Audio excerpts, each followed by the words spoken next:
아빠와 함께하는 세계사 제17장 서양으로 눈 돌리는 러시아. 유럽 문물을 들여온 표트르 대제. 영국의 농부들과 유럽의 철학자들은 서양에서 살았고 중국과 한국과 일본 사람들은 동양에 살았다면 그 사이에는 누가 살았을까? 러시아 사람들이야. 유럽의 서양 여러 나라들과 아시아의 동양 여러 나라들 사이에 러시아라는 거대한 나라가 있었어. 중세의 러시아는 모든 면에서 서양보다는 동양에 더 가까웠단다. 남자들은 길고 헐렁한 동양식 로브를 입었고 수염을 길렀어. 여자들은 남자들과 섞이지 않고 규방에서 살았으며 외출할 때에는 베일을 썼어.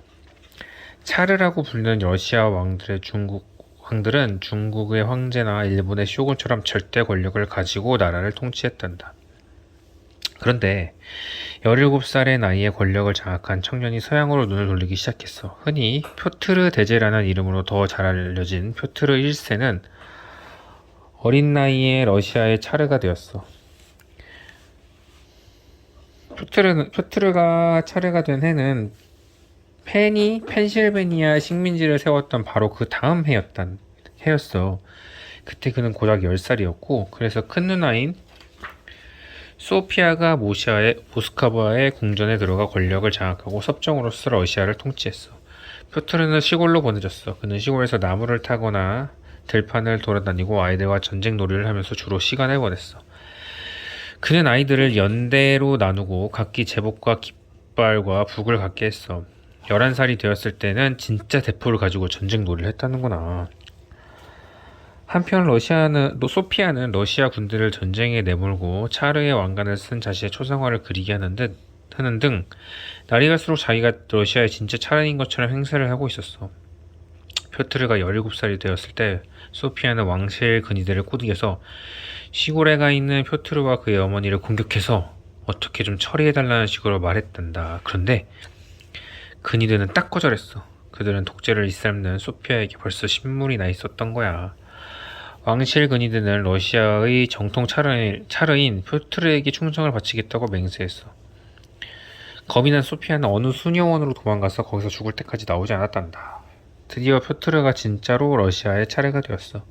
표트르는 말로만 들어왔던 서양 세계를 늘 부러워했어. 그러나 러시아에 들어오는 유럽 사람들은 급히 드물었고 러시아 땅에 정착한 소수의 유럽 사람들은 러시아 사람들로부터 멀찍이 떨어져서 외국인들을 위한 특별 거주지에서만 살았어.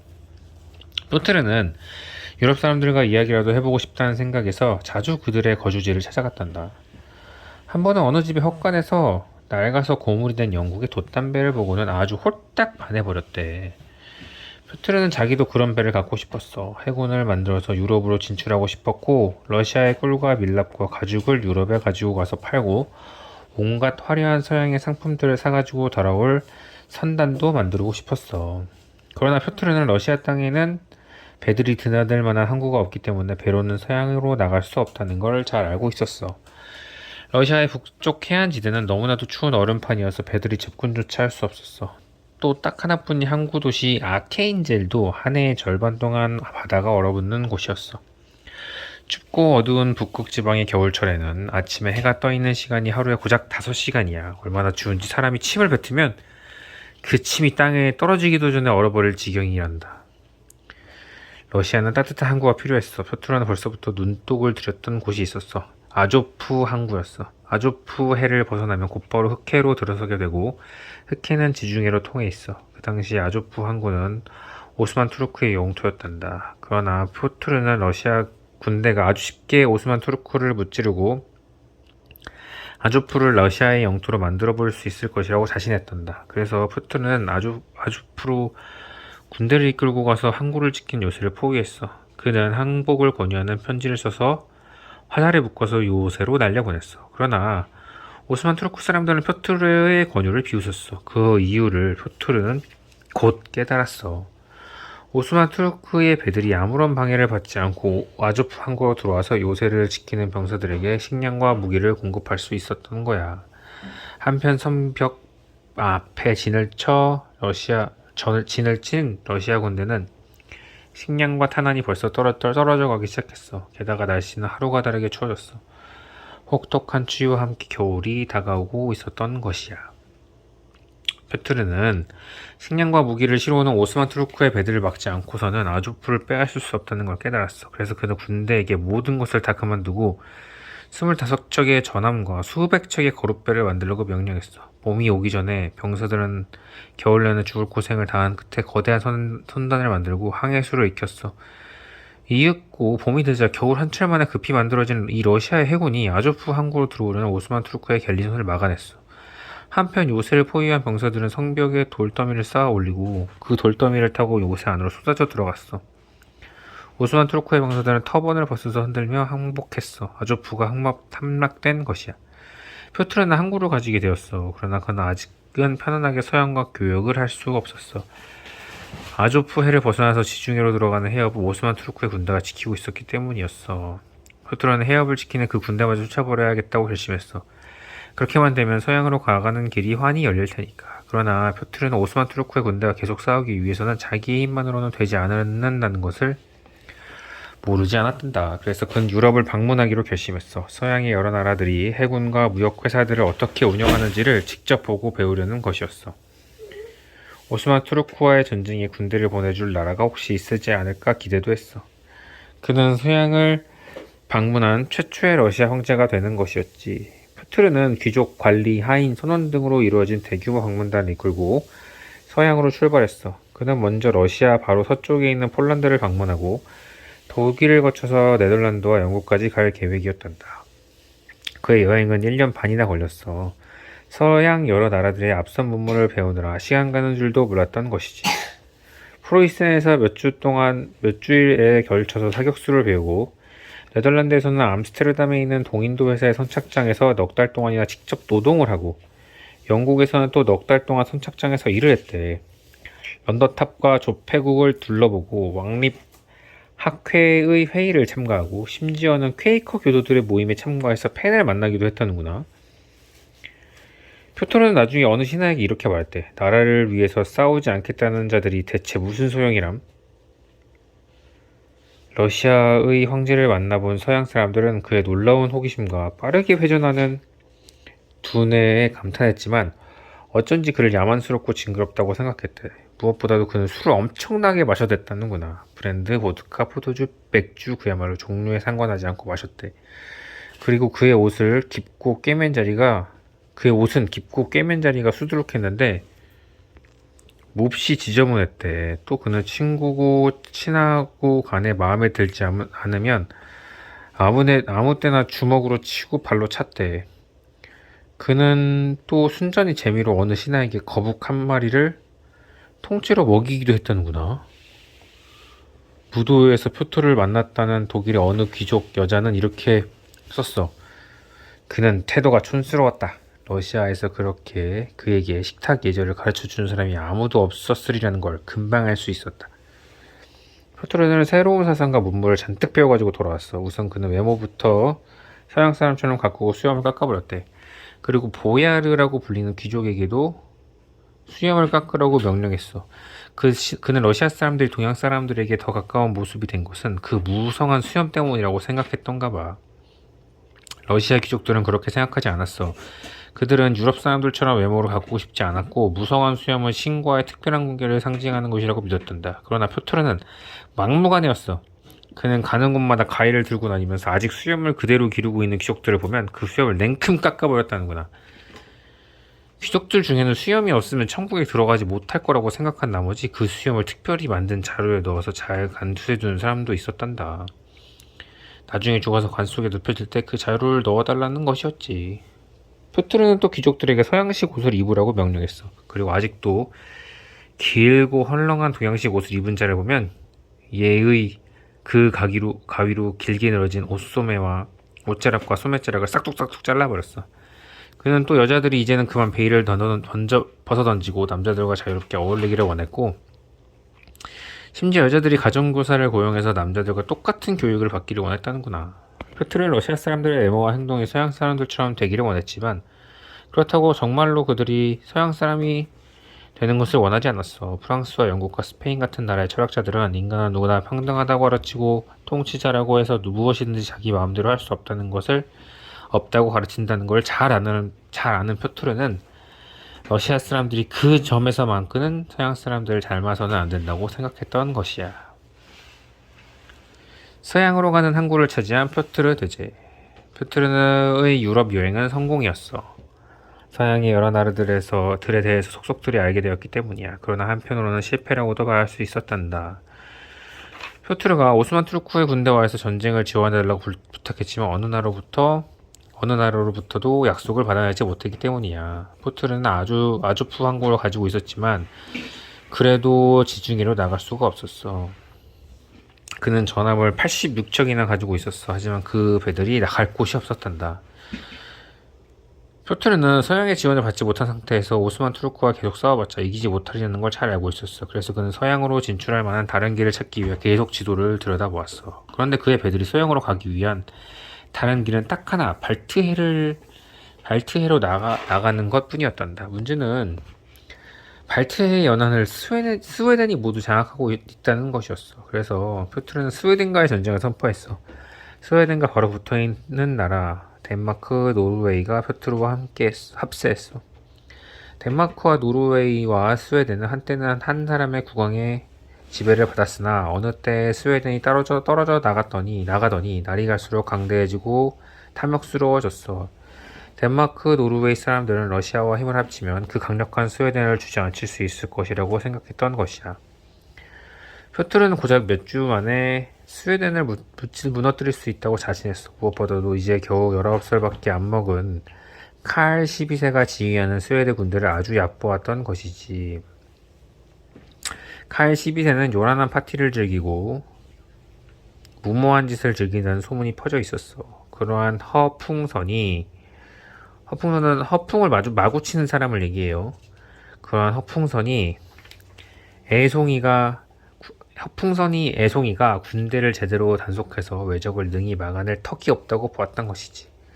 그러나 표트르는 다시 한번 착각을 했던 것이야. 북방 전쟁이라 불리는 스웨덴과 러시아의 전쟁은 21년 동안 계속되었단다. 처음부터 아주 엉망이었어. 표트르는 발트해 동쪽 해안에 자리 잡은 스웨덴 도시 나르바를 먼저 공격하려고 전진했는데 병사들이 성을 공격할 장비들과 대표를 너무 많이 끌고 가느라고 거기까지 가는 데만 몇 달이 걸렸어. 그 사이에 칼은 덴마크를 쳐들어가서 휩쓸어버리고 덴마크 사람들은 얼마 버텨보지도 못하고 항복해버렸어. 표트르의 군대는 이윽고 나르바에 도착했지만 힘들게 끌고 간 대포들이 영 말을 들어주지 않았어. 러시아 사람들이 만든 화약은 질이 너무 나빠서 포탄이 조금 날아가는 타다가 힘없이 떨어져 쓸데없는 곳에서 터져버리고 또 어떤 경우엔 제풀에 터져가지고 대포를 날려버리기도 했대. 그런 엉터리 대포를 가지고 병사들이 생고생하는 것을 뒤로하고 표트르는 그동안 비워두었던 정부의 일이 궁금해서 얼른 모스크바에 다녀왔다고 생각했대. 그가 말을 타고 떠나자마자 러시아 병사들은 칼 국왕이 이끄는 스웨덴 대군이 1km 앞까지 다가왔다는 사실을 알게 되었어. 러시아 병사들은 미친 듯이 허둥거리며 맞서 싸울 준비를 했지. 그러나 스웨덴 군대가 시야에 보였다 싶은 순간에 엄청난 눈보라가 휘몰아치기 시작했어. 하늘과 땅을 꽉 메워버린 눈보라 때문에 앞이 전혀 보이지 않았지. 러시아 군대는 대오를 유지하기는커녕 영동한 방향으로 정진을 했어. 기봉대도 방향을 잃고 달리다가 나르바강에 빠져버리고 익사한 자가 수룩했대. 장군과 그 휘하 장교들은 한시라도 빨리 항복하려고 있는 힘을 다해 스웨덴 군대를 향해 말을 달렸다는구나. 칼 12세는 기쁨을 주체할 수가 없었는지 그 승리를 전혀 기념하기 위해 메달을 만들게 했대. 표토르 대제가 손수건으로 두 눈을 가린 채 걸음아 날 살려라 하면 달아나는데 그 손수건에서 눈물이 찔찔 흐르는 모습을 새긴 메달이었대. 러시아군은 후퇴했지만 칼은 추격하지 않았어. 겨울이 다가오고 있었고 얼어붙은 러시아의 황무지에서 그의 병사들이 다 얼어 죽을지도 모를 판이었기 때문이었단다. 스웨덴 군대는 겨울이 물러날 때까지 기다리기로 했어. 한편 표트르도 봄이 오기를 기다리면서 군대를 정비했어. 그는 대포를 새로 만들고 배들을 수리하게 했어. 또 장정들을 더 모아서 군대를 늘리고 사격술과 총검술을 단련하게 했어. 이윽고 봄이 되어 다시 전투가 시작되었는데 이번에는 러시아 군대도 호락호락하지 않았어. 전투가 끊이지 않았어. 표트르는 뒤에 물러나 있지 않았단다.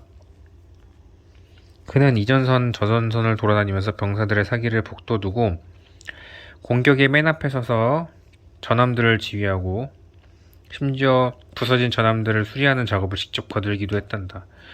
표틀은 마침내 내방항에 있는 스웨덴의 작은 요새를 점령했어. 거기는 곧장 발트해로 통하는 곳이었단다. 그의 배들이 아직은 스웨덴의 해군에게 딱 막혀서 발트해로 나갈 수는 없었지만 그는 기어이 발트해를 장악하고자 말겠다고 자신만만했대. 그는 발트해만 장악하면 그 작은 요새를 거점으로 해서 유럽으로 진출할 수 있다는 희망에 한껏 들떴을 테지. 내방항의 연안은 그러니까 러시아가 서양을 내려다보는 창이었던 셈이야. 그래서 표토르는 내방항 연안에 전혀 새로운 도시를 세우겠다고 계획을 세우고 그 도시를 그의 수호성자인 베드로의 이름을 따서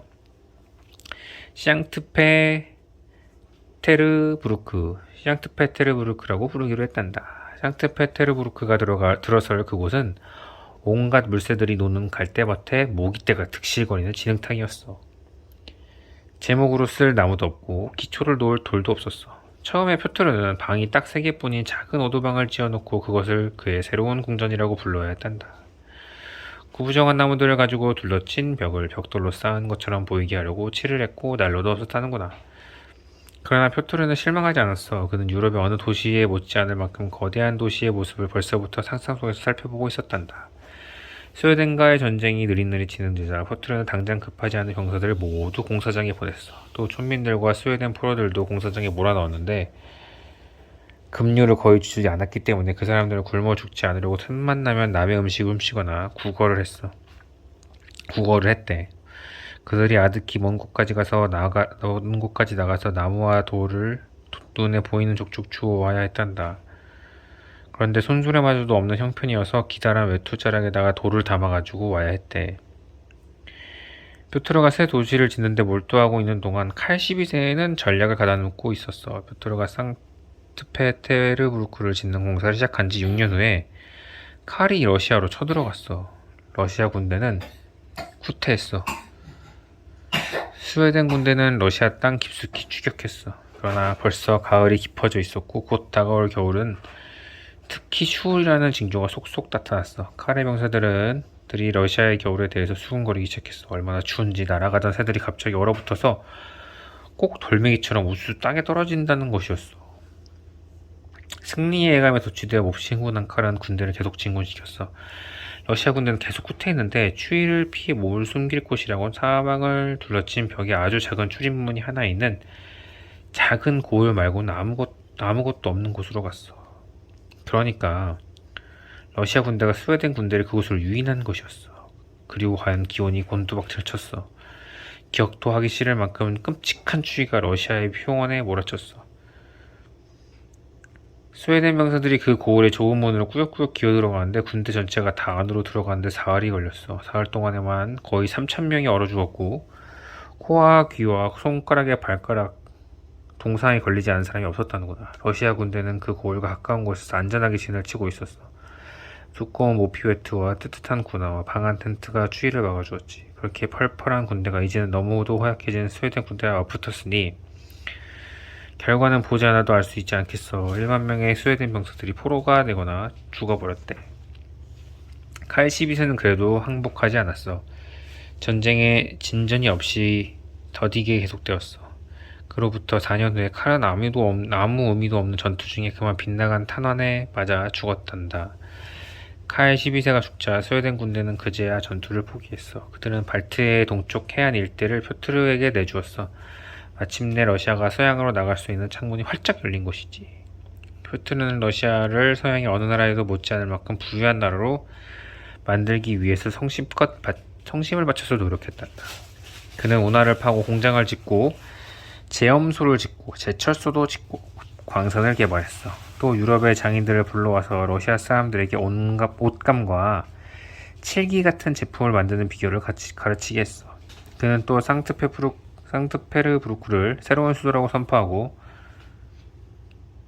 공사에 심혈을 기울였어. 첫 공사가 시작된 지 12년 내에 서양에서 온 어느 대사도 그 도시를 보고 초라한 촌락 몇 개가 맞붙어 있는 곳에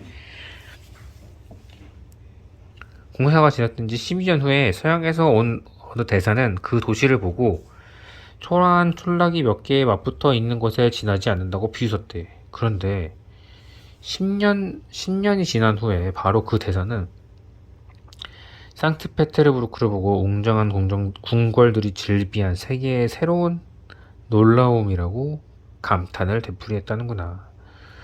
그러나 표트르는 그 새로운 도시를 그리 오래 감상하지 못했어. 어느 대사가 상트페테르부르크를 보고 감탄했던 바로 그해 그는 어느 공장을 살펴보려고 배를 타고 가고 있었어. 그런데 뒤를 따라오던 배 한 척이 모르톱에 걸려서 가라앉기 시작했어. 표트르는 차가운 얼음 속에 뛰어들어서 선원들을 구출했대. 그리고 그는 이내 몸이 불덩이처럼 뜨거워지기 병들어 누웠는데 다시는 일어나지 못했어. 그는 왕위를 물려받을 사람의 이름을 쓰다가 미처 다 쓰기도 전에 눈을 감았단다. 표트르가 죽은 무렵에 러시아 제국 영토는 북쪽으로는 아크엔젤, 동쪽으로는 우랄 산맥 너머까지, 남쪽으로는 카스피에 이르기까지, 그리고 서쪽으로는 폴란드와 스웨덴 접견 지역까지 이르러 있었단다. 모스크바와 상트페테르부르크는 서양에서 온 상인들과 외교관들이 북적거리는 대도시가 되었어. 러시아의 외교관들이 서양의 모든 나라의 궁정을 방문했어. 표트르가 러시아를 대국으로 만들어 놓은 것이지. 그러나 그는 그것보다 더 큰 업적을 남겼단다. 러시아를 유럽의 일부로 만들었다고 하는 것이 바로 그것이야. 그가 나중에 표트르 대제라고 불리게 된 것은 지극히 당연한 일이었던 것이야. 끝.